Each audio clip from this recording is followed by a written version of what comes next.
we are live. And greetings, readers, travelers, and listeners alike. My name is Richey Stevens, and I am the host of Richey's Players Guild. Tonight, we have a very fun special episode planned. It's not like our normal one, but I'll get to that in just a second. Joining me, as always, is one of the best friends out there, and you'll know her from her intro when she says, "Hi, friends." It's Sam Boyd Reads. Sam, how are we doing tonight? Hi, friends. I'm good. How are you? Doing absolutely wonderful, Sam. Thank you for asking. I very much appreciate that. And joining me, as always, as well, is my other co-host. It's the party people himself, Mr. Dennis. Dennis, how we doing, sir? What is up, party people? How are you doing, Richey? I'm doing wonderful, as I just told Sam. So thank you for asking again.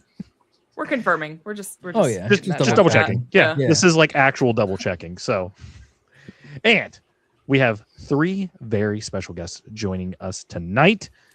We're going to start off with the wonderful book talker. Everyone knows her and her indie spotlights on Sunday. It's Miss Tales with Atticus. Tales, how we doing? Hi.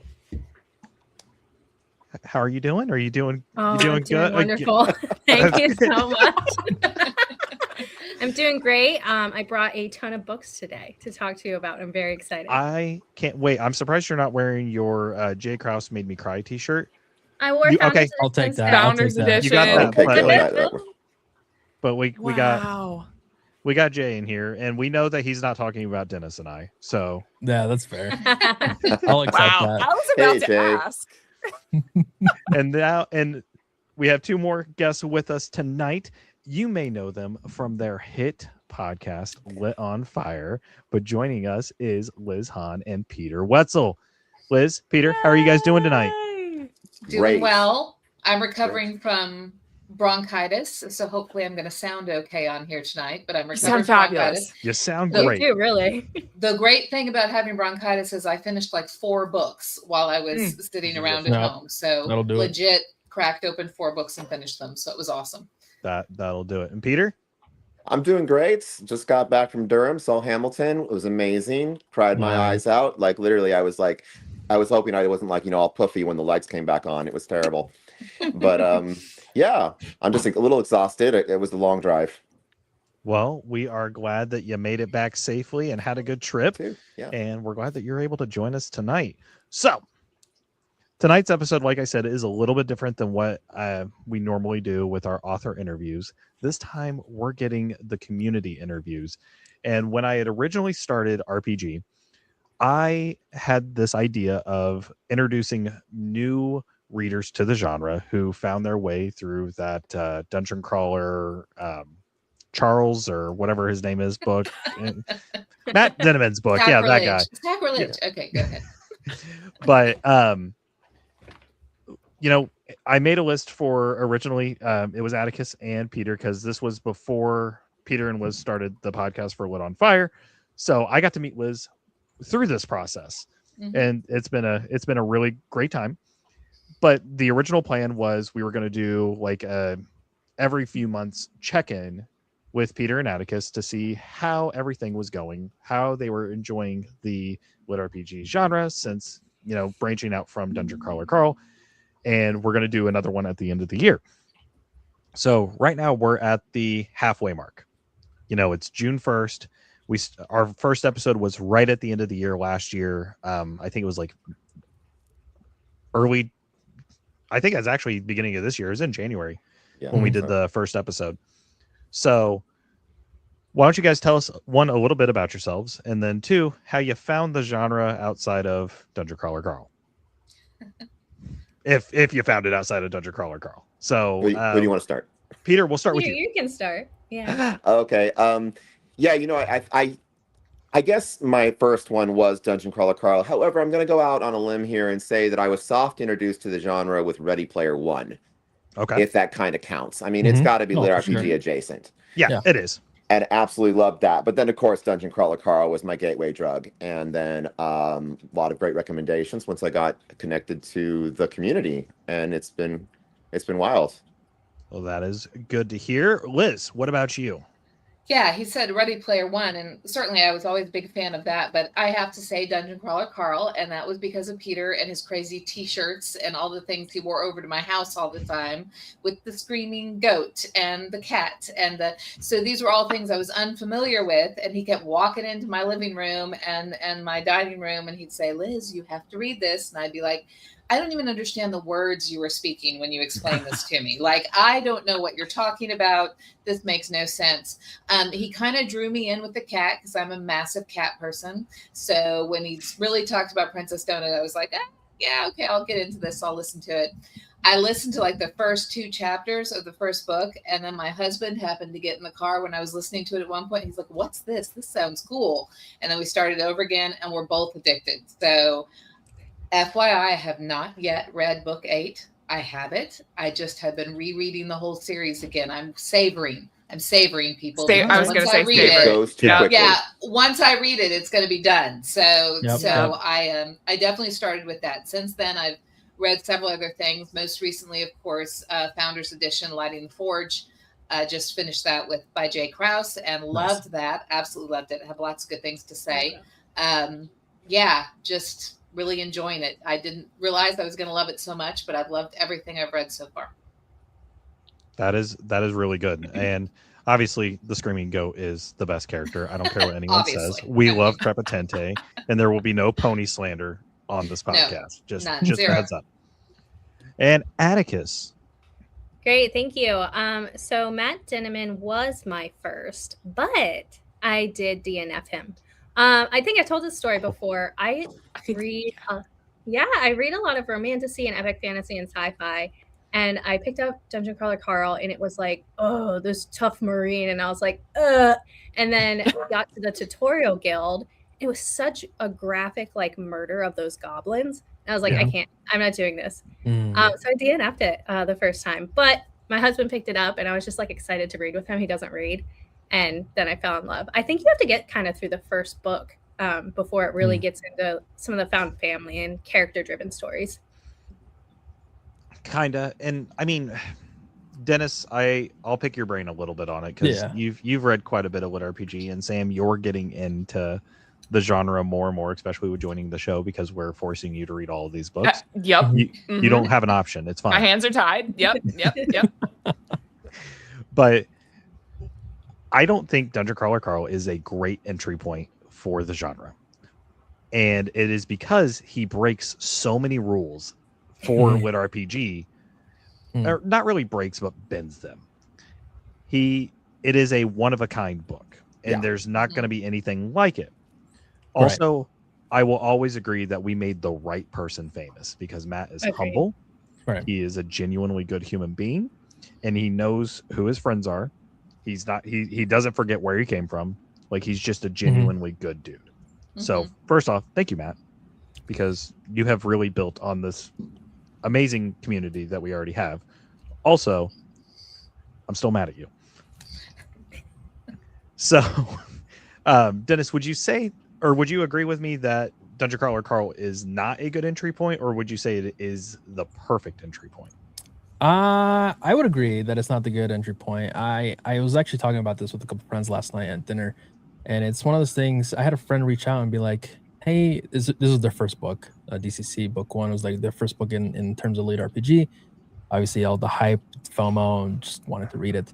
And so they were like, what is going on? I don't understand what is happening here. And they probably got a third of the way through the first book. I'm like, everything's being explained as you go. Like, you're learning with Carl what is happening, what is going on. And even throughout each book, you're learning new things. And so it's one of those things where most other Lit RPGs kind of throw everything at you already in the beginning. They explain the elements, they explain what's going on, and they give you all the stats, all the skills of the game elements, what the plot is, what is happening right from the beginning. And so I think it's done well. Like, DC obviously has done well, and the hype is there for it. Great book, but in terms of actual Lit RPG, there are others that, in my opinion, do it better. All right. And Sam, what about you? I would say it's I wish I could count up how many I've read at this point because of you guys, but I would agree that it's probably not the best intro, but like Atticus, I came in from the fantasy world, sci-fi, horror. Like all of these different elements are actually represented in DCC. So I loved it. It was refreshing to me. Coming from romantasy and feeling like, unfortunately, the plot lines start to be a little bit too similar, and I needed something to like, change it up a bit, and just the humor caught me and everything. But I think after now getting away from DCC for a bit and reading others, there are some differences that I've found, and I think I always find myself comparing these books to DCC as if like the bar is like up here because it hooked me so quickly that I'm like, everything seems to fall short if it's similar in any way, and there are a lot of similar similar aspects to other books, so it's tough to separate. And I know we'll probably touch on a few books that do have a lot of similarities to them, and it's hard. Well, so and I agree. That's why I wanted to ask that, because it does set the bar so high, because it is that good. But it is not a good entry point, because it's setting that bar so high that it's going to kind of taint everything else after you get through it. Because I mean, I find myself keep wanting to go back to Dungeon Crawler Carl because it's that good. I love the characters. There's not a scene in the books that I hate. Like, it is damn near perfect. And there's only a couple other series that I can say are damn near perfect. And hell, one of them is on my list as one that is actually a great entry point, in my opinion. And I will talk on that one here in just a little bit. But when the whole idea for this little series started for the show, I made Peter and Atticus a list. And I went into depth with this list. I think there's probably 80 different books on that, if I remember correctly. I haven't looked at it recently. Nice. I need to update it with more that I keep finding, and there might be some that you've already read on there. I think when we first started, you guys went from DCC. I know Peter, you did He Who Fights with Monsters and Sentenced to Troll. Yes. Atticus, I can't remember. I know you did Sentenced to Troll as well, but I think there was another one in there as well, but I can't remember. Was it Heretical Fishing? Oh yes, it was. Okay. I was like, there's a lot of books, and my brain is always going, and I can't remember. Liz, after you, started your Lit RPG journey, where did you go after Dungeon Crawler Carl? I picked up, let's see, I'm going to have to rack Peter's brain for that. Okay. Where did I go after Dungeon Crawler Carl? What was the next thing we read that fell into that genre? I started He Who Fights. I really have not gotten far into that because I had trouble getting past the first book. It's got a terrible beginning. In my opinion. Just being completely honest. Oh, He Who Fights with Monsters? Yes, He Who Fights with Monsters. Like, I was like struggling with that. We're reading so much right now and doing so much of the podcast.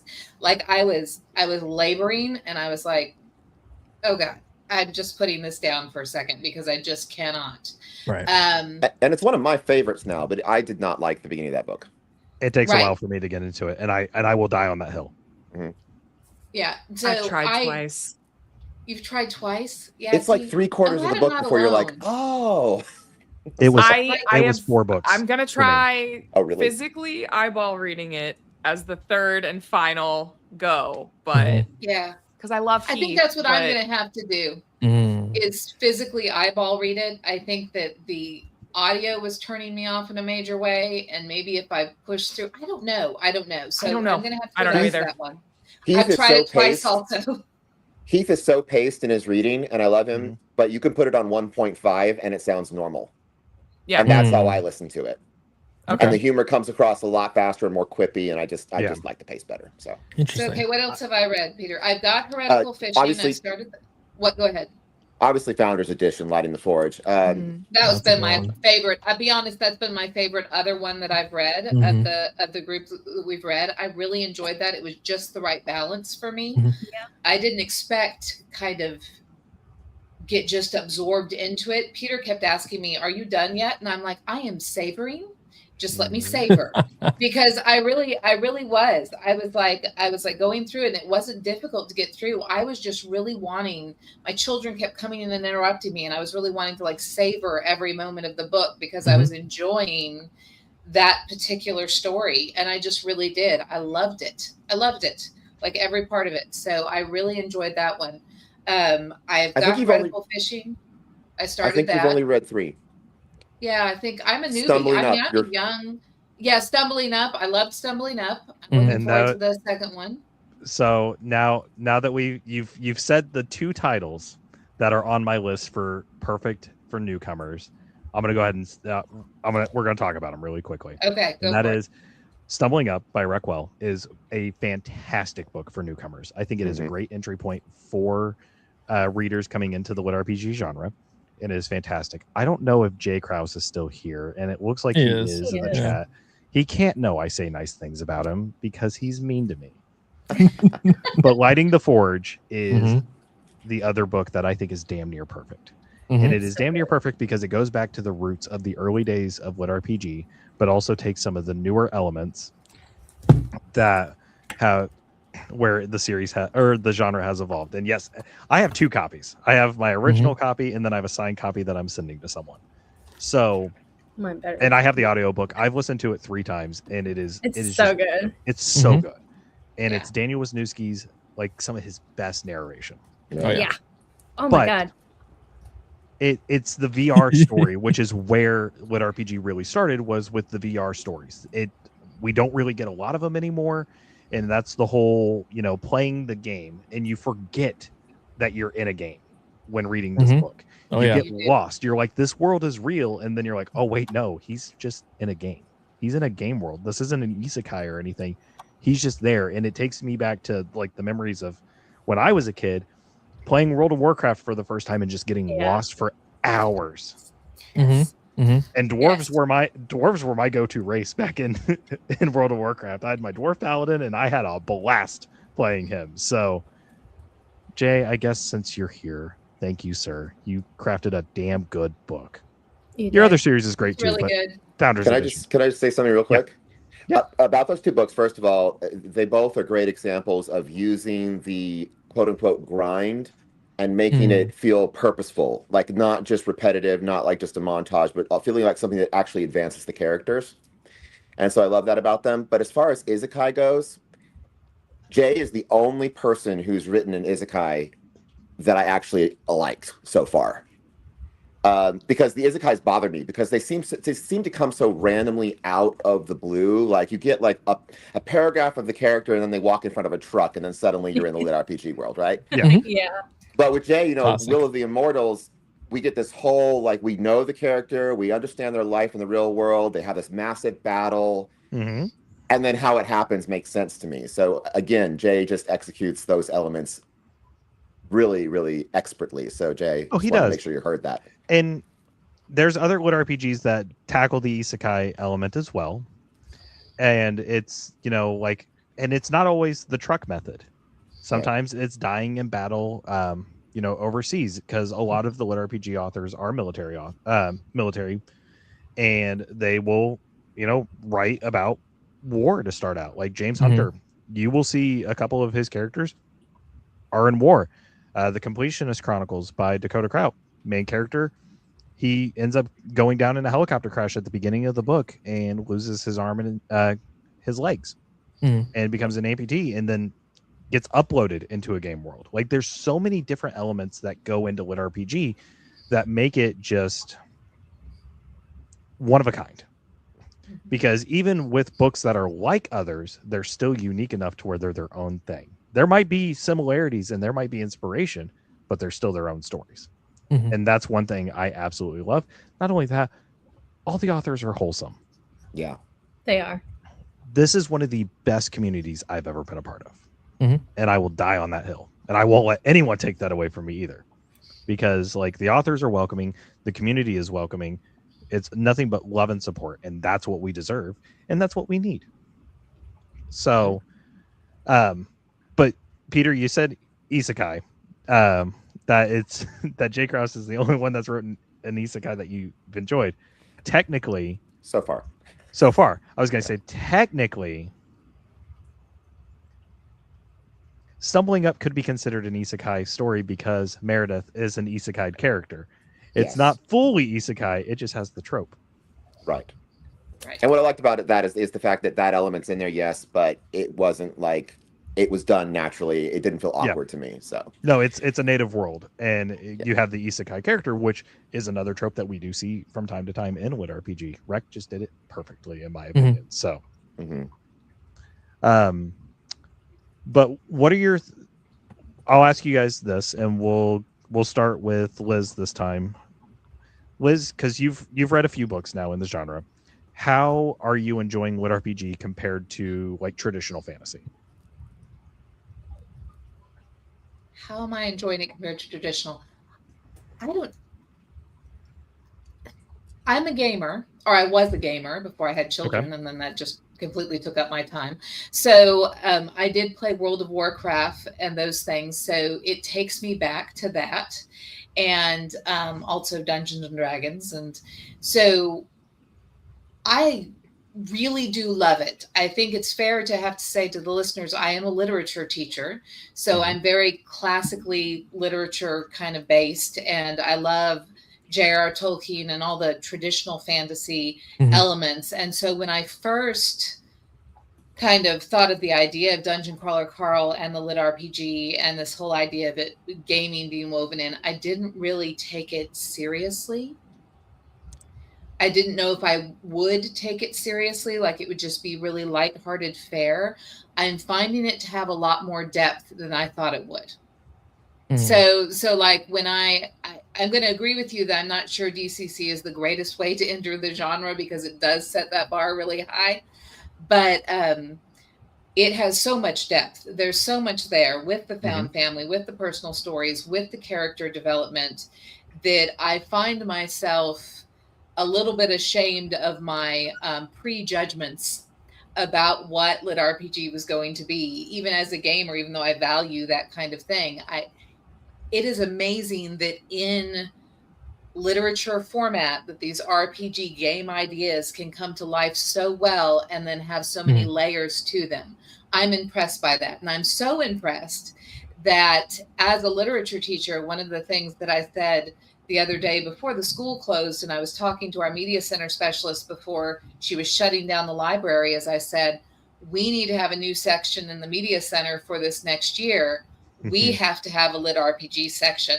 We have to advertise and have up front Lit RPG because we have a whole bunch of kids in this school that would love that. And it's legit. And we need to have it, because we need to actually draw kids in to read books. And I think they would read these and they would be excited about them. And she's like, what the heck is Lit RPG? And I'm like, just look it up. And so we're standing there at the computer together looking. So I need a list of all the. I was going to say, Peter did reach out to me and ask, he was like, what are some that would be good for a school? And I was like, you know what? I'm already building that list. And please do, because I'm working on it. Going. Okay, good. And so, that's my comment is that I think that I'm amazed at the versatility and the depth to Lit RPG as a genre. Okay. All right. We'll go over to Peter next. Peter, what are your thoughts on the genre so far compared to your normal reading? It might save literacy itself. Okay. I really do. I really do actually hope that it excites and inspires a whole new generation to start reading more, because it's just got that ability to capture your imagination. And like she said, it manages to be so fun, but yet so deep as well. And have so many things to say and so many things that you can think about and so much emotion, and yet still have those fun gaming elements and that pace. Whereas, frankly, I love Brandon Sanderson, and that's a whole different experience. He's one of my favorite authors and stuff like that. But your traditional fantasies can be quite good, but also quite laborious and a little intimidating. Yeah. Especially people who don't read that much anyway. And Lit RPGs, I think, will be a lot more accessible to a lot more readers, and they're not intimidating. even though they surprise you with how deep they are. I think that it's going to be. I think they're great. I'm so glad that this is getting the public attention now that it deserves. All right. And Atticus, what about you? Because originally you did say you DNF'd Dungeon Crawler. Man. So, well, I mean, I still feel the same. I like lit RPG a lot. I have it in my tagline now. It's one of my genres. So, right on par. But I do think there's room to improve on the diversity of the main characters in the stories. I know the genre is working on that. But, I read stories about all kinds of different people, but I do tend to be women-centric in my stories. And there's not a ton with female main characters. So it's something I am hopeful for now that lit RPG is getting the spotlight. We are getting more and more, which is great. And I mean, on the list I made for you and Peter, I think that was the first section. Yeah, that's what I had. Yeah. Of the Excel sheet of like, hey, this is where you want it. You guys want strong female characters? Here you go.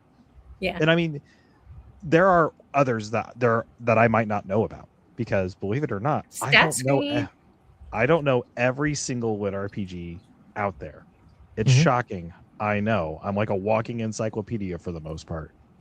But I mean, there's some where I was talking to Dennis the other day, and I was talking about one of the books I got in the got fairy mailed to me. I was like, oh yeah, I got this one. I'm really excited to check it out. He's like, you haven't read that one yet? I've read one before you, and I was like, yep. Yes, you have, Dennis. Which one was that? I don't remember which book. Oh God. It was one of the Mango Media ones. I probably haven't read it, but I've heard of it. Was it Ajax Ascension? Ajax Ascension, I think so. Yeah. By Caleros. Yeah. If Encyclopedia had anxiety for sure. You know what, Jay? Yeah. I have very high functioning anxiety, sir. Thank you for bringing that up. Richey, go ahead. Yes, ma'am. Go ahead. Have you read Stat Screen yet? Yeah. Homicide Aliens and all that. I brought it with me because it's my favorite. That and Founders Edition are tied for first place. What did you think of it? Wow. I loved it. I think it's a great time. I want to continue the series, but my TBR is yelling at me, and I'm taking a mild breather and going into a romantasy kick because I was told I have to revisit a series. What romantasy are you reading? Yes. Oh man. Guess. Take a guess. Fourth big Wing? one. No, I've already read Fourth Wing. I love Fourth Wing. ACOTAR. It's ACOTAR. Yeah. Okay. I was told I have to read the first two because I've only read the first book. Okay. But I'm told The I have to last read book is the best book. That's what I said. I was specifically told today. I was specifically told today, hey, read ACOTAR and then the second book, and then you can quit if you don't like it. See, I've So only read the that's- first book also. third. I've only read the first. Oh, So the first one's the worst one.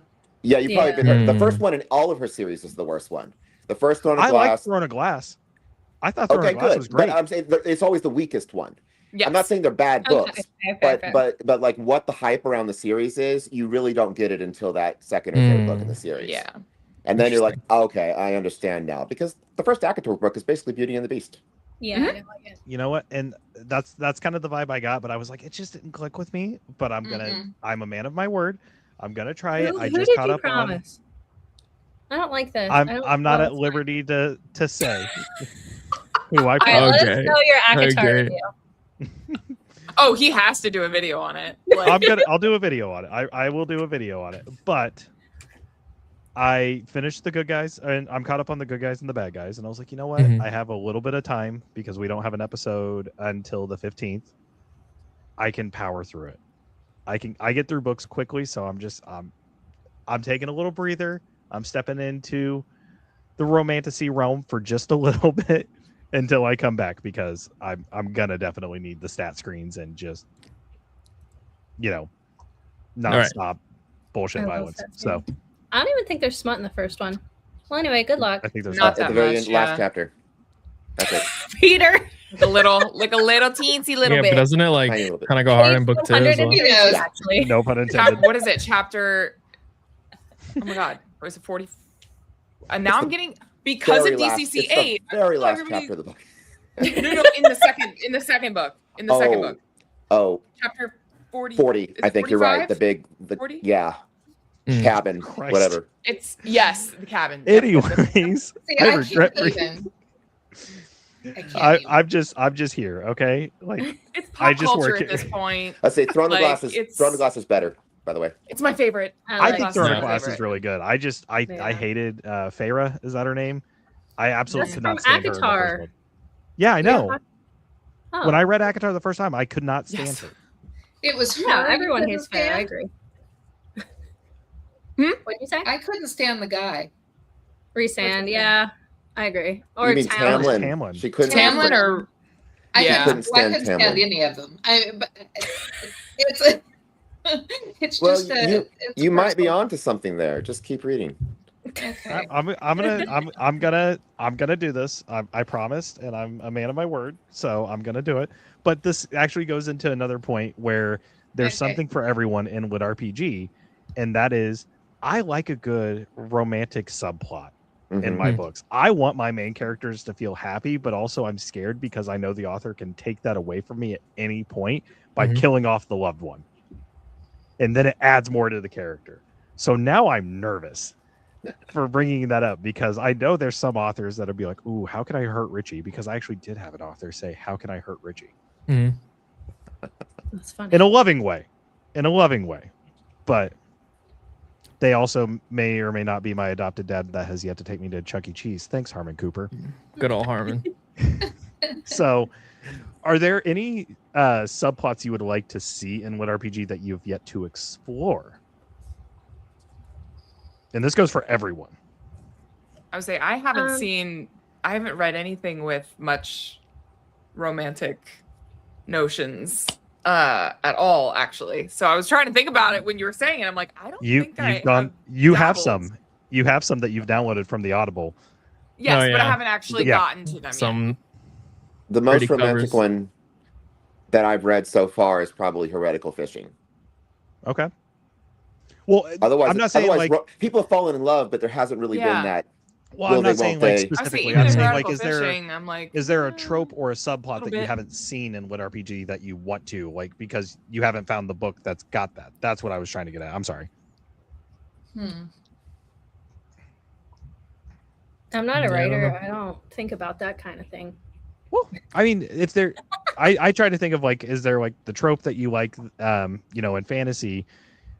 Then I see. Thanks I for was gonna say I'm an enemies to lovers kind of gal, so there's a like few of that. those. So that's the thing is like I'm not big on like the harem side of things or even the smut side of things, but Yeah. Same. and I don't know why like I don't like rating them, but this is not related in a way. I just started watching Off Campus Oh, Oh And I- no. and I'm loving it. that's So great. it's like, how do I bring that to the book world if it'll translate correctly in a way? Like, will I enjoy it? Do I just like watching it in terms of seeing the actual people interact, or will I actually enjoy it reading it? So that's why it's like I'm still staying away from it. I'm still kind of iffy about it, but I don't know. That's kind of my thing. I'm it's glad men Dennis said written that by because women. It literally It's is. totally Yes. different. yes, Totally different. I'm glad Dennis said that because I need to watch Off Campus, but the one that I'm so good. glad I watched was Heated Rivalries. Okay.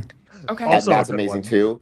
And again, gay men written by women, but a gay romance written, and it was amazing. But that would be, I guess, my answer to your question. That I would love to see more LGBTQIA and trans characters and more I romance. have a few for you. More I romance. have a few for you. Okay. Because and one of them is actually on my like great entry point. It has a asexual character. Okay. Or not, I don't know if it's asexual, but they question like their sexuality and everything throughout the book. Okay.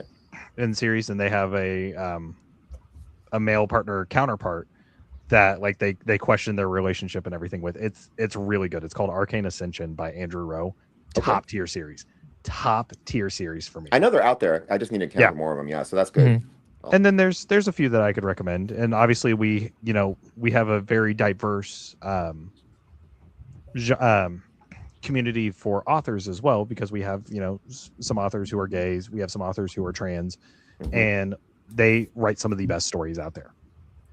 And like the fact that we get to see a little bit like behind the curtain of like their emotions and everything too, like on paper, it like really, I think it helps with building the story as well as getting to know them. Yeah. Okay. So that's I got a This list is- for you.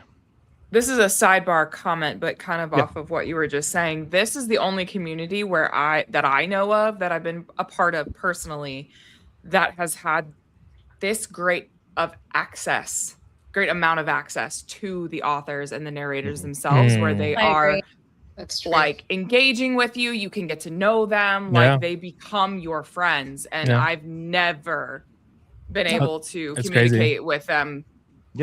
I mean, that's the in biggest any thing other genre. with Lit RPG Con last year. That was like it's a whole personal thing. You were Yeah. able to hang out with everybody. They actually wanted to just chat with you, whether Yeah. it is about their books or just about their lives, and just hang out and grab a Right. drink or grab some dinner and relax. It's very cool. Yeah. It's very Yeah. cool. It's super cool. I think it's super cool. I've built a lot of friendships within this genre just from doing this show alone, just talking to the authors and everything. Like, I mean, I got to have dinner with Matt last weekend, which I was like, oh, I was like, you don't have time for me. He's like, no, we're going to dinner. Where are we going? I was like, fuck, I don't know. Where do you want to go? What are you craving? Which, by the way, hey Jay, Matt also doesn't like sushi. So Oh man, That's crazy. he's also allergic to sushi. So Well, okay, Oh, well, being that- okay, allergic that's is different. different. that's different. not a but he's preference. still on my side. No, does not count. I love It does sushi, count because I okay? love I sushi. hate sushi. Yeah, we love We'll go sushi. get Oh, I like sushi. They make vegetarian sushi, and then you don't have to eat fish. Like the sweet There you potato go. roll. That's fair. There you Yeah. go. Weak I've bloodline. been You're right, told Jay. about fried chicken sushi. I don't know what that I've is. never but had fried chicken I'm sushi. I'm very interested to try that. That It's does. Oh, okay. Jay Jay, tells me I I'm have weak bloodline dying. every day, so that's just normal. Really quickly, can I tell you about this book? It is also Yes. sapphic and a female character. Okay, so one of my Oh, no, obviously Peter. one of my favorite books is Founders Edition, but one of my others is Homicidal Aliens Are Invading, and all I got is this stat screen. But anyway, this is a female main character, and there's a slow burn sapphic romance, but it's slow burn done right in that they don't hold hands till the second book. Anyway, so it's one of my favorites. Really great representation. I think you all should read it. I think I asked you all to read it already. I've read it. Did I you need to love read it? I have it. Yeah, it was really It's good. I so listened to good. it. Yeah. Yeah, I love it. It is a. That and Founders Edition, of course. I think We they're my are- two tops since you introduced me.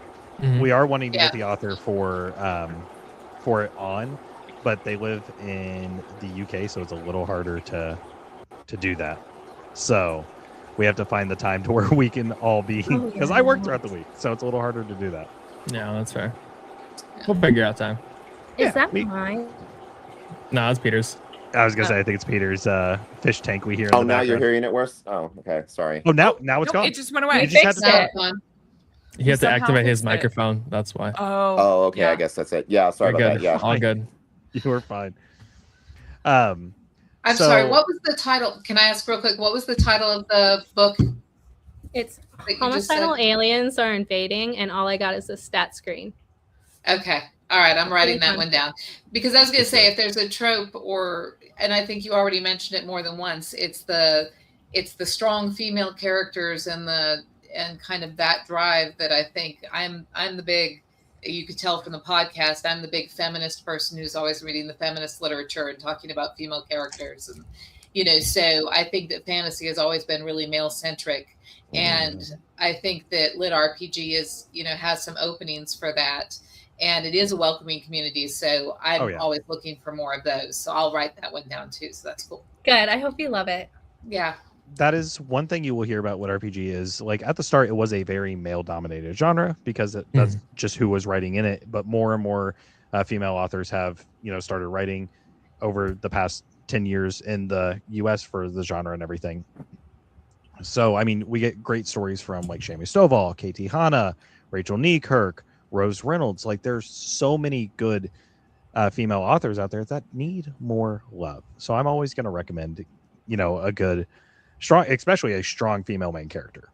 Mhm. Like anything that Katie Hanna writes, you're going to have a badass main character. There's the System Apocalypse spinoff for Australia, where it's a single mom taking care of her kids during the apocalypse in Australia, the most deadly place to have an Right. apocalypse. And let me Right. tell you, they are terrifying monsters because she's like, how can I make something that already wants to kill you even scarier? Good God. Good God. Oh, yeah. And then you have Jay Krause, who wrote a strong female character that has her own cult. But is the cult based off of the character or the real person? Because we all love Hannah. Oh, Hannah. Come on, right. Jay. You have the cult of Hannah. Like, there And is queer representation right there. Yes. True. Also, like, just praise Hannah because Hannah is the best. We absolutely adore her. It's this. I do love Legends and Lattes as well. Mm-hmm. Yes. We do love a good cozy, and that's the other thing. So there's something for, and this is the argument the statement I was trying to make is there is something for everyone in lit RPG. Whether you're wanting like that sappy romance, where you're wanting just the nonstop action, killing the dragons, etc., or you just want that slow burn of just enjoying the ride on the way from point A to point B. There is something for everyone. And that's where I think this genre can also be more welcoming as well with that, because traditional fantasy, traditional sci-fi can get very overwhelming because it's like, if you haven't read one before, you have no idea what's going on. I tried to go to a traditional, more sci-fi book and I was lost completely. Which one? The Will of the Many. Oh, really? Oh, that's a rough one. I love that one. And Yeah, I'm like, that's it's good. good, but it's also like, holy crap, this is a lot. And it was the same for It Red is. Rising. Yeah. Like, Red Rising is very slow at the beginning. I was like, I just want to see shit hit the fan.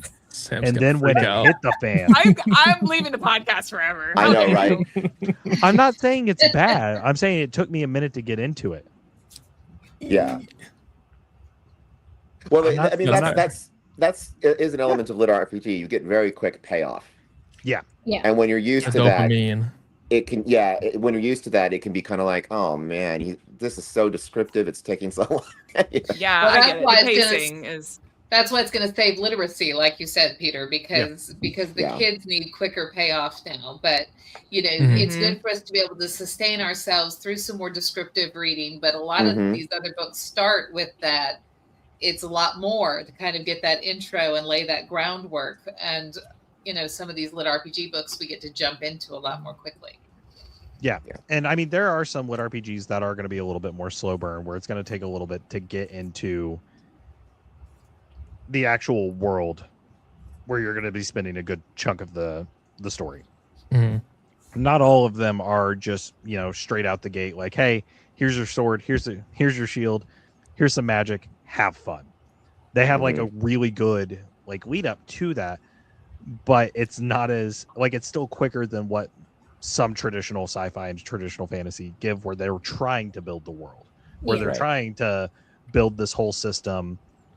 It just goes, hey, here's this, think on it. It's kind of how I see it. Right. Okay. Now I know Well- this. Oh, go ahead, Peter. I was just saying, well, Founders Edition definitely did that well. I was gonna say, yeah. I think Dungeon Crawler Carl honestly does it well. Yeah. Doesn't take as much time on it, but still, I just want the author to make it make sense. Yeah. Get me there, but also make it make sense. Give me a reason to logically. believe it. Yeah, exactly. Or at least afterwards explain it to me. I mean, maybe you throw me Yeah. right into it, like James A. Hunter with Discount Dan, or He Who Fights with Monsters. But then later on, explain to me why I should believe this. Yeah. Well, and I mean, those are two really good examples of, we do get the explanation a little bit later on why everything's happening the way it is. Mhm. And that's where some of these authors, like, they are fantastic authors. I have nothing negative to say about James or Shirtaloon, other than it took me a minute to get there. It really did. When I first started Discount Dan, I was like, this is good. It might not be for me, but this is still good. And then I stuck with it. I was like, okay, no, now I really see it. Because I didn't really care for the whole Backrooms lore at first. And now I'm like, neat. This is cool. To the point where I went and saw the Backrooms movie. Not what I was I expecting. still need to do that. No, it's Not completely what- different. It's completely I different. thought, yeah. It was a good time, but not what I was expecting. The Right. trailers did not do that movie justice. I'll tell you that. That's fair. Well, I knew nothing about it. I took my 15-year-old and her best friend to see it, and I knew nothing about the original Backrooms thing. Okay, you guys go think I'm lame. I knew nothing. I don't know. And I walked into it, and so I watched the movie, and I'm like, this is a really interesting psychological study. And I'm like watching this whole thing. The only thing my 15-year-old said was, it's peak, and that's all I heard the entire time. But apparently she thought it was awesome.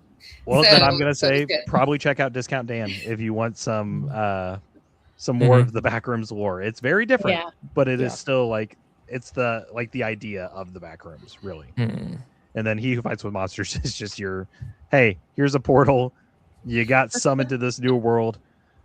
Shit's going down. Get used to it, baby. Yeah. Yep. You're gonna Yeah, but meet a Discount Dan's great. ragtag cast of characters. Discount Grand is a great, and it's true about a lot of these series. Is good, better, excellent as far as the book progressions go. I mean, it's just like it grows on you. So Yeah. but like a first book can be really, really good, but not like blow you out of the water. But then the series itself can blow you away. Mm. And I felt that way about several. Oh yeah. No, and that's Several decisions. definitely something. It's where it's like, oh, the sequel is better. Mhm. It's like, all right, cool. We have our New Hope. Now here's Empire. Right. Have fun. Right. But then you have like authors like, I don't know, I guess Jay Krause and Reckwell, where they give you an absolute certified banger of a first book where you're like, hey, more please. Mhm. Gimme. Because 100%. I think Dennis and I tell Jay on a daily basis, hey, so when's book 2 of Founders Edition come out? Oh my Because god! I just gave you guys Will of the Immortals. Yeah, cool. So when's Founders Edition book 2 coming out? Founders Edition was only like this thick. Come on. Right. Come on. It was like, Say it. it was a Let's quick hope that second read. sequel. Yeah, exactly. Here's the thing. I think I went through that entire book in like a day. Oh my god! As know, soon as I binged got it, as I well. just sat down and started reading it. I think, blessed. when I first started reading it, I read 400 pages in one sitting. I don't know what happened. I was gone. I was in the world, and it was one of my favorite. It still is one of my favorite books. And I It's- say that we go back to the original conversation of, I think that one is a perfect entry, like beginner book Agree. into lit RPG. It I gives think you I've added everything. it to my list as the best entry point. Like it is Yeah. one of the top tier entry points because it gives you everything that lit RPG has become while showing its roots. Agree. Yeah. It's really good. Atticus, So- I'm curious to see what's your whole stack there. What you all bring? I will show Yeah, you. let's see Yeah, it. let's hear the rest. So Stat Screen and Founders Edition, of course, my top two. But Okay. I also loved Discount Dan. Book 3 emotionally destroyed me in a way that I did not appreciate. Very sad. I didn't like that. Me and my husband Was it Pooh Bear? cried. What? Was it Pooh Bear? No, no. But I lost my dog 2 years ago, and I'm not over Oh. it. So it was a rough go. Atticus was the dog that I lost, if you're wondering. Anyway. Aw. I love Shadowcroft. Oh, so good. And then, of course, where it all started, Sentence to Troll. This is still one of my Yes. favorites. I feel like Sentence to Troll is like basically slice of life, which I like. I like just vibing in a world. So I really loved it. It's another one of those examples of you forget that he's in a video game. Mhm. Yeah. Oh my You god! And the forget premise is for a so while. funny. Oh yeah. Yeah. Everyone loves Chad. He's the It best. was so funny. Okay, so of those, I've read Lighting the Forge, but of those other ones, which one should I go to next? This Mm. is my favorite. I will never stop recommending Homicidal Aliens. It's Okay. so good. It's really good. I've read it. It's like my comfort read. If I have a bad day at work, I just pick up a random spot. I love it. Found Family, really nail it. It's Have you read attack- the whole series? I think it's 5 books. Yeah. right? Mhm. Yeah. So I have a question real quick of Richie and Dennis, and the Alarin Kong is basically the Godfather, right? He is the father of American lit RPG. That was a title he was given. Right. It is Yeah. not self-proclaimed, but yes, the land. I mean, it is So when you. now I'm curious. Should everybody read The Land? I want to. I feel like you need to. Okay. Go Dennis. for it, Richie. It's Richie's All favorite right. book, so. So this is like a top tier series for me because this was my entry point, and it's also the book that pulled me out of a very, very dark place. It was the whole reason I wanted to do the podcast because it was the book that pulled me from a really dark place in my life where my ex-fiance and we had just split. I had a very bad problem where I was drinking every night. And then my buddy Joel was like, hey, you need to read this, because the main characters were like his and I's friendship. The just the way they interacted and everything. Like, and he was like, I promise you're gonna love it. And it pulled me out of my reading slump too, because like I wasn't doing any reading except for like the Star Wars books. That's all I was reading. So I got the audiobooks for it and I fell in love. I think I powered through the entire series within a week. And that's even saying something, because book 7 is 46 hours long in audio. It is the longest book he's ever done, and he will never do that again. Yeah. They like go from like short to like exponentially huge. And then it's all short up until book 7, but book 7 is like that crucial point in the series where it's like, hey, this is really the end of the first big arc. So, and then you get book 8, which sets up the new arc, and now we're just waiting for book 9, which is in the works. I'm waiting for it. Yes, Sam. How on a scale of smooth to crunchy? Very crunchy. Very crunchy. That's all I needed to know. It's also, it was one of the first ones for the US, like side of Lit RPG. But it is also very dude bro. So this is where I have to tell you, like, it is very dude bro. Like, it's dick jokes, like dude bro, and so like all of that stuff. And it's a fun time, but it might not be for someone who doesn't like that kind of stuff. So I always give the disclaimer, like, hey, this might not be your cup of tea. The story's compelling, but like Richter's kind of a dude bro. So I'm now conflicted. Thank you. It's good. It's one of my favorites. We can buddy read it, Sam. It's okay. Okay. Well, I was taking it off my TBR when you said it was the ultimate crunchy, and now I'm like, oh, I don't know. Is it crunchier than He Fights with Monsters, which is pretty damn crunchy? Oh, really? Oh no, wow. it's crunchy. Like, I'm talking like a lot of the reason book 7 is so long is because there's a lot of stats. Okay. And this is where like people were wanting stats. Like, a lot of people were wanting stats. So like every time he levels up, you get each individual stat. I'm like, not gonna lie, I glaze over that stuff. I apologize. And the way Nick Podell does it with the audio, it really works. Like, it scratches the itch for me.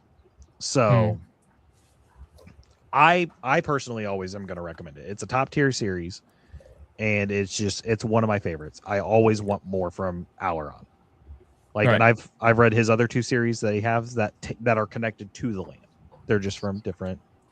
That's fair. And I think that also brings up a conversation of like, you got to keep in mind that's an OG years ago, years, and so it's like things have evolved, right? And we're moving towards a different direction of storytelling within the genre, which is funny because nobody knows about the genre still, and so the fact that it's already evolving in its own is unique in that we're going to this different direction of how people tell a story, how these game elements and mechanics are integrated into the storytelling and the character development. So I don't know, just a thought.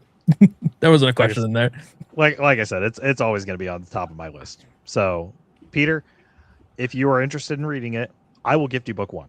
So that way it's no money off of your back. I will gift you the audio, and I will let you decide if you like it. If you like it, pick up the rest of the series. Hold on, sir. I may actually have downloaded it already compulsively at one point. So no, that's fine.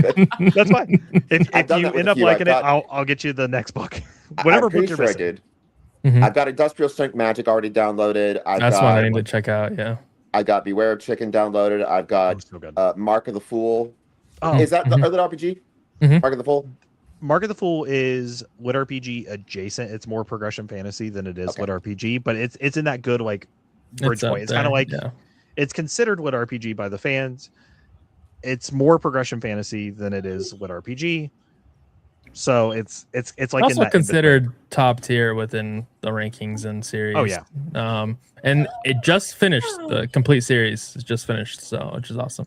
Look at that pupper.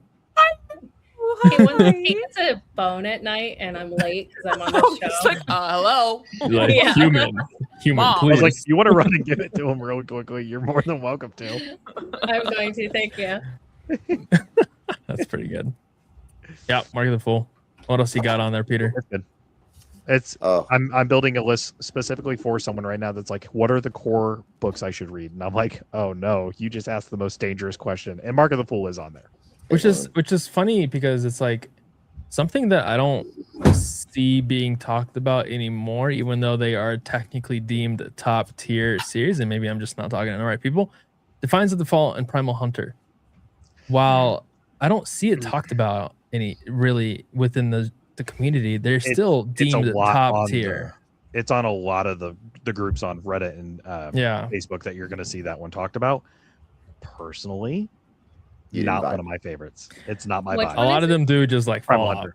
That's another one I already have. Primal Hunter. Yeah. I got it in the queue. The problem with that series, it has a beautiful special edition, but there's like 17 books. So if you fall in love with it, it's so expensive. Yeah. Yeah. Books are not done being made either. So no, and I mean he's still going. That's the thing. Like he is constantly going. But and I think that's the issue is when it gets that long, right? I think Defiance of the Fall just hit 17. Primal Hunter is up there as well. I know he Fight the Monsters is ending soon. Like ending soon. So book 13 is gonna come out in October. I saw his Patreon post, and then book 14 is the last one right after that. So we're losing two of the big ones in the next like few years. Yeah. Because we're losing that and we're losing Dungeon Crawler Carl. What are we going to do with ourselves? What is Matt going to do next? They'll just start writing another series. Yeah, he'll write amazing. I can't believe he pumped out Operation Bounce House in the middle of all this. And it was so good. Yeah. Oh, and The Wandering Inn. I've got that one on queue too. Ooh, that is another one that is never ending. However, just a heads up, Andy does step away from the narration around book 16 or 17. Correct. 60, I think, yeah. Okay. But she and Pirate Abba went through a very, very crucial like recruiting process to figure out who was going to replace her. I think they said like a 5-month process. It was to find the perfect voice. Yeah. And they landed on Aaron Bateman, who is a fantastic narrator. Okay. And people are dropping it because they're like, oh my God, it's not Andy. How could she do this? How could she just abandon the series? That is like thousands of hours long. Like that series she did 16 books. Each book is like close to 40 to 70 hours a piece, like within that time frame. She did over 1,000 hours and over a couple thousand characters. So give her a break. Yeah. Give the girl, I'm excited because they're doing the physicals with HarperCollins. I think, is that correct? But yeah, I'm excited about those. And it's going to be like part 1 and part 2 for each they're book. splitting each book into multiple parts. So fun fact that Liz. Oh, sorry. Fun fact what Liz would like to know probably is that Andrea Parsnow is Matt's inspiration for Katya. Well, she did narrate his series Dominion of Blades. So I mean, it could be. I can ask. He told her that she was. Oh, I didn't know that. I was the purple hair and all that. Yeah, that kind of makes sense actually. Yeah, I could see it. So no, and that's the thing. Like, you're gonna see, like, when reading Lit RPG, you're gonna see Easter eggs for different authors, different people in the community.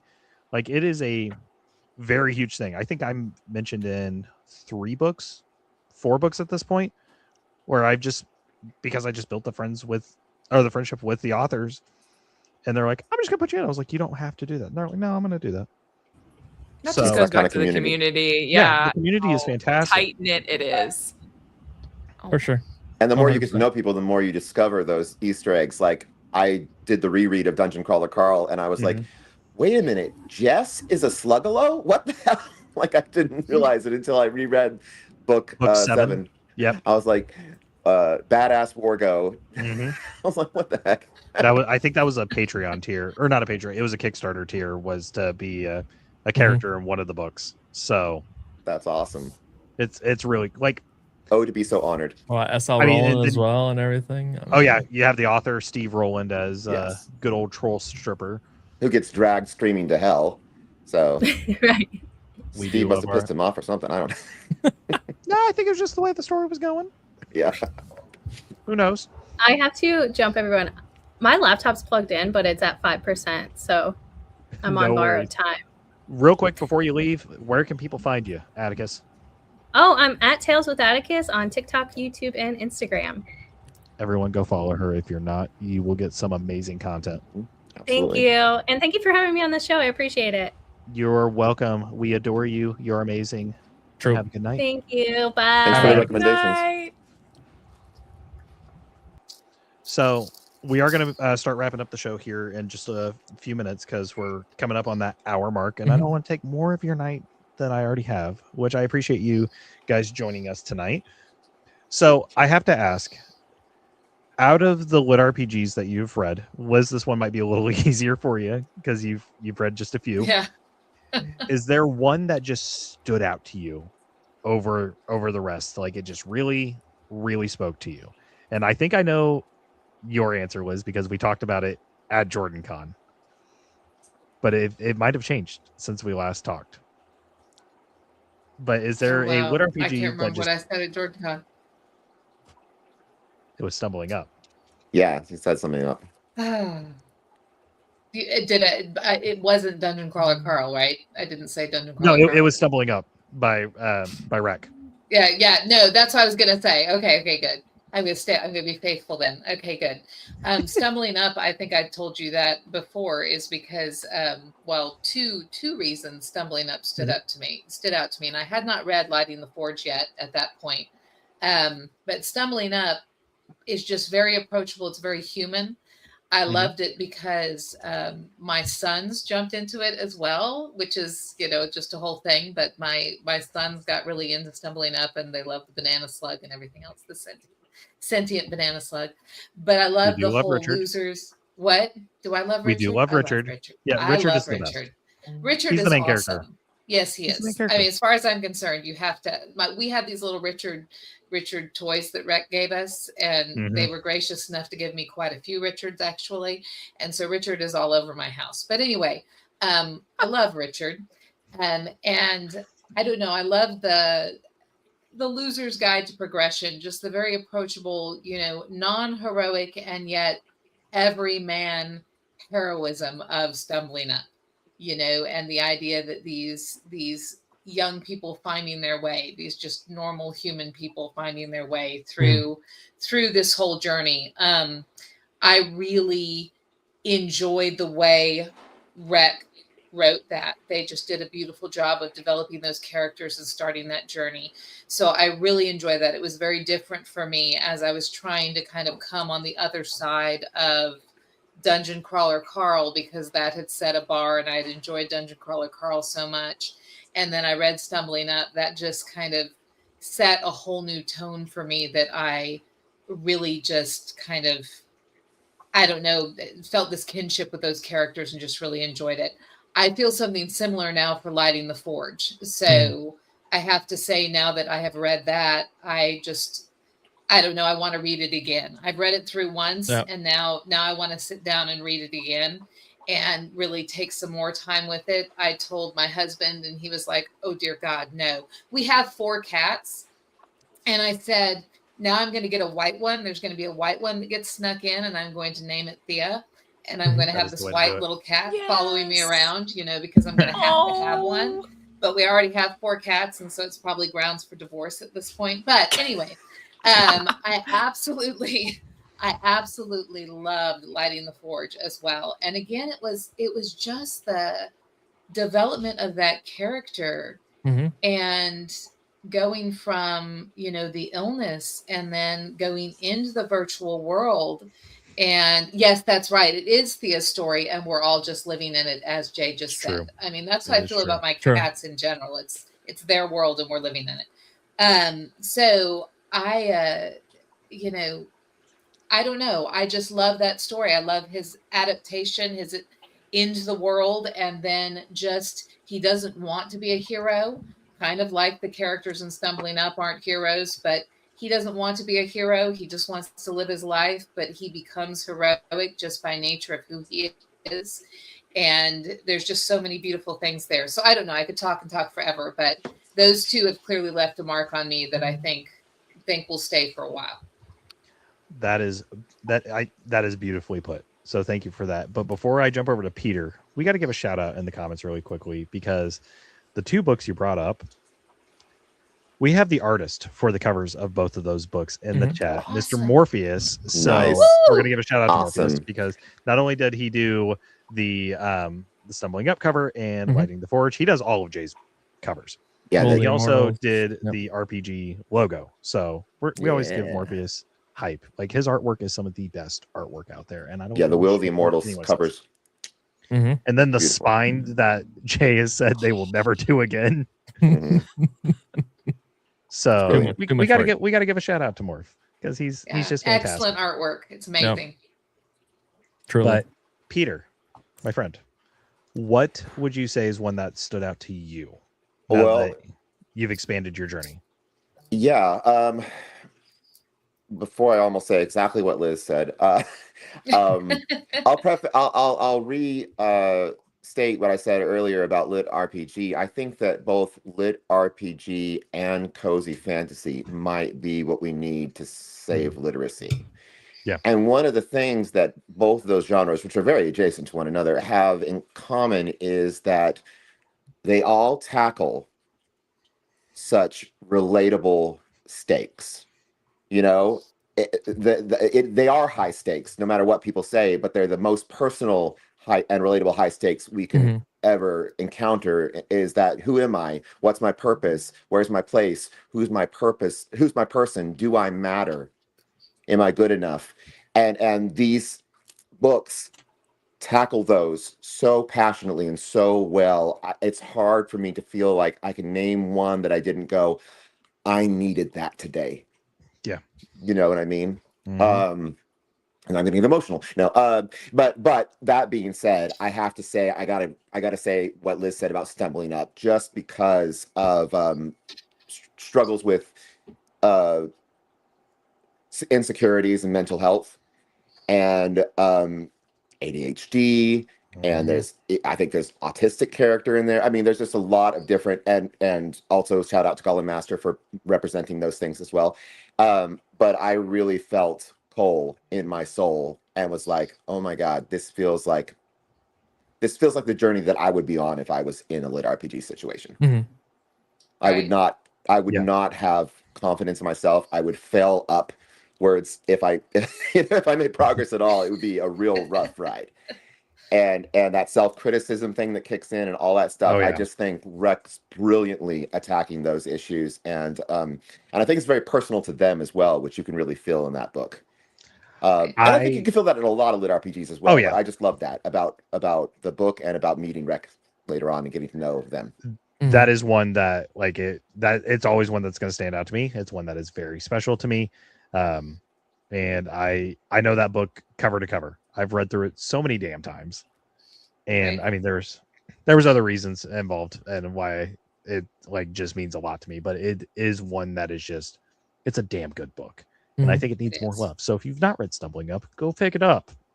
Do it. I will. It's on the list.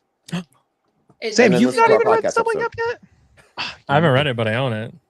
You guys have been shoving other things down my throat every single week. So yeah, I got to get to it. I will. Well, we'd love to come back when you guys read Stumbling Up, and then we could all have a discussion about that. Because let's do it. It's good. Let's do it. I can't hear Sam anymore. We could do a buddy read.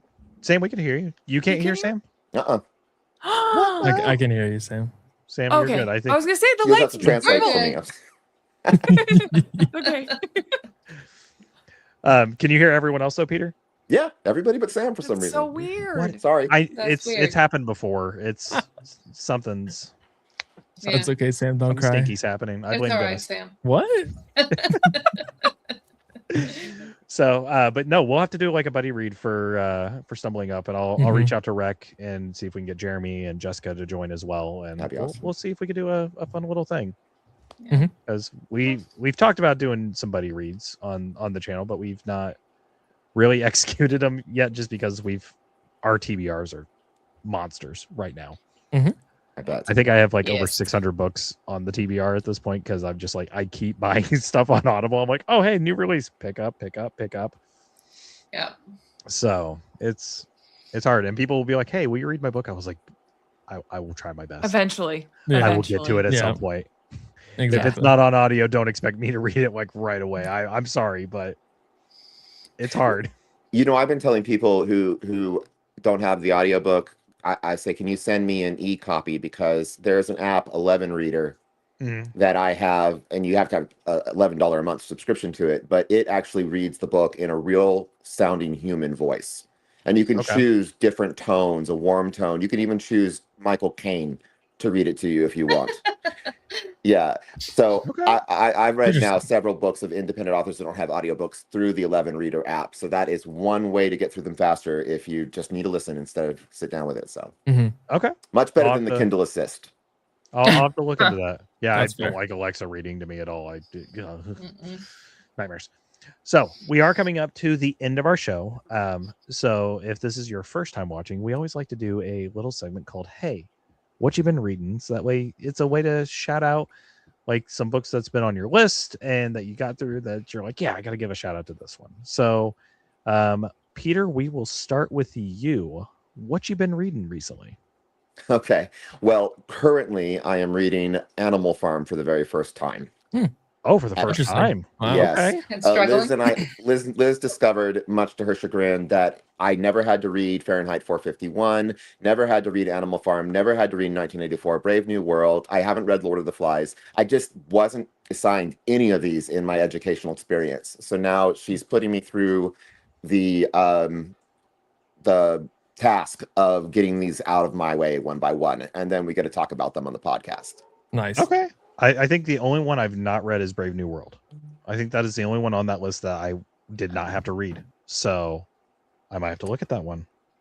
I can't explain it. I just went to one of those. I went to a private school and I had a lot of AP and honors classes, and we just read weird stuff.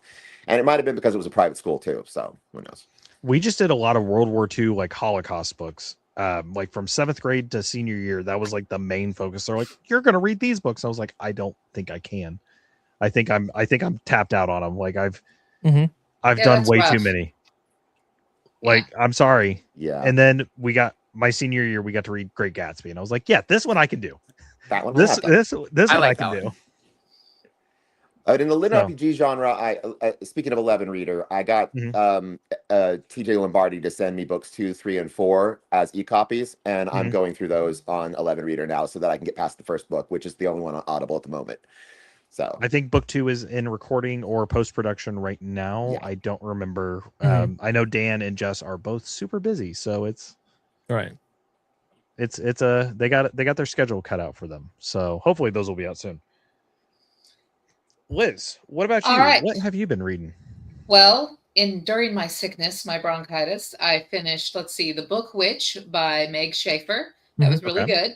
The Book Witch by Meg Schaefer, Dark Sisters by Christy DeMeester, and that was an interesting one. And then Play Nice by Rachel Harrison, which was kind of like The Conjuring meets Haunting of Hill House, kind of. It was kind of like a thriller, kind of scary one. It was kind of good. And then I started the first Golem Masters, so I've started that one because I had not started those yet, so that one has been started. And TJ sent us a thing. What? And TJ was so nice to do a special edition for us. Yes, which is awesome, which is why I've started that one. And then I also started Heretical Fishing. So I've got those two going as well. Ooh, you were in for a treat with both of those. Yep. All right. Dennis, my boy. We all know this is blasphemy, but I have not finished all of DCC yet. So I am banned. I'm halfway through book 5 right now. I'm actually making good time. Like I finished book 4 a couple days ago. Halfway through book 5 right now. I also started Heretical Fishing recently, and I kind of took a pause on that, but I'm loving it. I enjoy the comfort of it, and it's been a good time. So that is where I'm at. I think I'm gonna start Arcane Galaxy here soon for our 15th show. I'm just waiting to hear back. That's it. And yeah, I'll be starting that soon. So are you doing the I'll probably do both. I have a book. I have the physical book, but I'll probably do audio because I love Daniel Waziski, right? It's Daniel we love Dan. So Dan is so damn good. Freaking love Dan. Sam. Okay, so I had to take a step away from Lit RPG for a second. Sound Blasphemy. Booth. I was going to say Atticus isn't here, but both of us were propositioned by Sound Booth Theater for the Natural Magic series. So I am literally like 5 minutes away from finishing book 2 of Natural Magic. It's what is this one called? You just started So- to like a day ago. Yeah, the Yeah. Witch's Catalog of Wanderlust Essentials, but it's very like cozy fantasy. It's a good mellow read. I will have a video up shortly about it once I'm done. But yeah, I'm doing that, and then well, now I kind of feel like I need to push some other ones we've chatted about today up the list, but we'll see. I definitely feel like I need to mix in some other genres with my lit RPG just so I don't get burnt out. But it's always good to take a break. That's what I'm doing right now is I'm just taking a little slight break. Yeah. It's not a permanent one. That's fair. So I guess for me, I'm doing a Court of Thorns and Roses right now. Godspeed, wish me luck. I'm gonna need it. I did catch up on the bad guys, so I finished On a Throne of Lies, and then what was the other one? The titles are just so good. I think it's Two Thrones, One Lie is book 11, and then I can't. Eric does such a good job with his titles that I just blank on them sometimes. So I'm sorry, Eric. Don't yell at me. Oh God, where did it go? My Audible just crashed, so I'm just waiting for it to come back up. Thanks. Book 16 of the good guys. I can't remember. And then I did the Tainted Cup. I can't remember if I talked about that on the last episode or not. You finished that already? I finished it like before the episode with Eric, but I couldn't quick. remember if I brought it up. Yeah. Matt recommended it to me. He was like, "This is one of my favorite books." Robert Jackson Bennett. It was good. It was a murder mystery, like fantasy book. Mm-hmm. It was interesting. I was having a blast with it. So finished that. I just finished the most recent Bad Guys today, and now I have started the wonderful Court of Thorns and Roses. So it was a slow week for me, but also it was only a week. I'm not that big of a machine. But yeah, that's what I am reading. So we'll do our final segment before we sign off for the evening, which is, hey, where can people find you? So we'll go ahead and start at the opposite direction this time. Sam, where can people find you? Oh, everywhere. Sam Boyd Reads everywhere. Facebook, Instagram, Threads, Snapchat, YouTube, everywhere. And if you see Matt Dinneman, make sure he knows that Sam Boyd says hi. Yep. He laughed. Dennis, where can people find you? Dennis Reed's Lit RPG, also everywhere, except I don't do Snapchat. Or Threads, I think was the other one I don't do. But yeah, TikTok, Instagram, Facebook are the main three. All right. And Liz, where can people find you? Mrs. Hahn Reads at TikTok and Instagram, and on Facebook, Elizabeth Hahn. And then, of course, we have our podcast, Lit on Fire. It's also on TikTok and Instagram. All right. Peter, where can people find you? TikTok, Facebook, Instagram as Peter Wetzel Reads, although basically I'm using Facebook and Instagram to just cross-post everything from TikTok.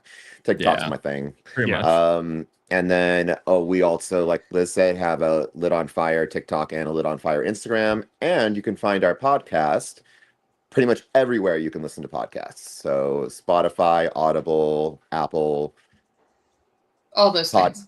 Podbean, Outcast, all of them. Yeah. Nice. And we have 32 episodes. I was gonna say I need to go and listen to the most recent one. I've been catching up on the episodes, so I can confirm it is a damn good podcast. The most recent one was Founders Edition as far as books that we talked about. So I need to read it, or not read it. I need to listen to it. I've already read Founders Edition. I promise you, I've read it. And then you can find me at Rich Dolphus on mainly TikTok. You can find me on Facebook at Richey Stevens. I mainly just post and reshare posts on Facebook. I don't really post anymore other than I've been social media'd out. I apologize, guys. But TikTok, you can find me, Rich Dolphus, Discord, Rich Dolphus. Join the Richey's Players Guild Discord. We have some fun in there. It's not a lot, but we hang out in games sometimes. You'll see Dennis and I in there. We haven't gamed recently though, Dennis. We need to Been busy times. We're prepping for the con. Exactly. We got 38 days. And then of course you can crazy. Liz, are you gonna be at What RPG Con this year?